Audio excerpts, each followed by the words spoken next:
News కి స్వాగతం. ఇప్పుడే అందిన వార్త. ఈపీఎఫ్ఓ పెన్షనర్లకు మినిమం పెన్షన్ 7,500.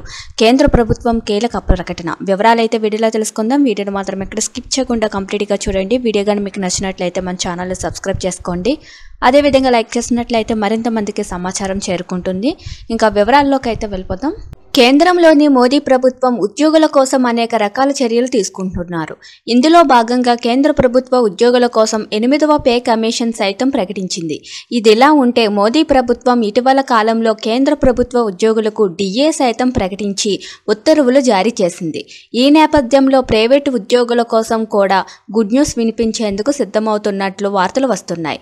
ముఖ్యంగా ఈపీఎఫ్ 95 పెన్షన్దారుల కోసం కేంద్ర ప్రభుత్వం సానుకూలమైన నిర్ణయం తీసుకునే అవకాశం ఉందని పలు వర్గాలు సూచిస్తున్నాయి.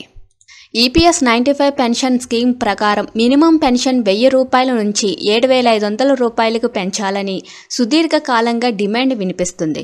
ముఖ్యంగా పెరుగుతున్న ఖర్చుల నుంచి తమ జీతాలను కాపాడుకునేందుకు ప్రైవేటు సంస్థల్లో ఉద్యోగం చేసి పెన్షన్ పొందుతున్న పెన్షన్దారులు ఈ డిమాండ్ చేస్తున్నారు.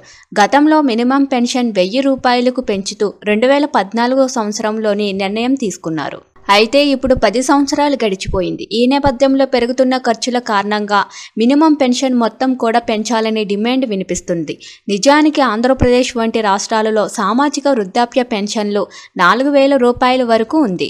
ఇక తెలంగాణ రాష్ట్రంలో 2,000 రూపాయల వరకు పెన్షన్ చెల్లిస్తున్నారు. ఈ నేపథ్యంలో ఈపీఎఫ్ 95 స్కీమ్ కింద పెన్షన్ అందుకునే ప్రైవేటు ఉద్యోగులు తమకు మినిమం పెన్షన్ పలు రాష్ట్రాల ఆ సామాజిక వృద్ధాప్య పెన్షన్ల కన్నా తక్కువగా వస్తుందని వాపోతున్నారు.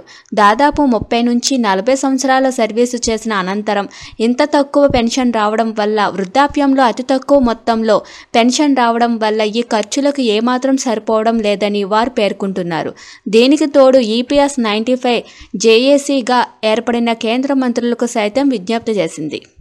అయితే కేంద్ర ఆర్థిక మంత్రి నిర్మలా సీతారామన్ ఈ అంశంపైన సానుకూలంగా స్పందించినట్లు సమాచారం అందుతుంది. ఈ సమస్యకు త్వరలోనే పరిష్కరిస్తామని, ఉద్యోగుల డిమాండ్లను చర్చిస్తామని హామీ ఇచ్చారు. గడిచిన దశాబ్దాల కాలంగా ఈపీఎస్ 95 పోరాట కమిటీ సభ్యులు పెద్ద ఎత్తున తమ నిరసనలను వ్యక్తం చేస్తున్నారు. ఇదిలా ఉంటే ఇప్పటికే ఈపీఎస్ 95 హయ్యర్ పెన్షన్ విషయంలో సుప్రీంకోర్టు తీర్పుకు అనుగుణంగా హయ్యర్ పెన్షన్ జారీ చేస్తూ పెన్షన్ పే ఆర్డర్లను ఉద్యోగులకు అందిస్తున్నారు. Thank you for watching this video.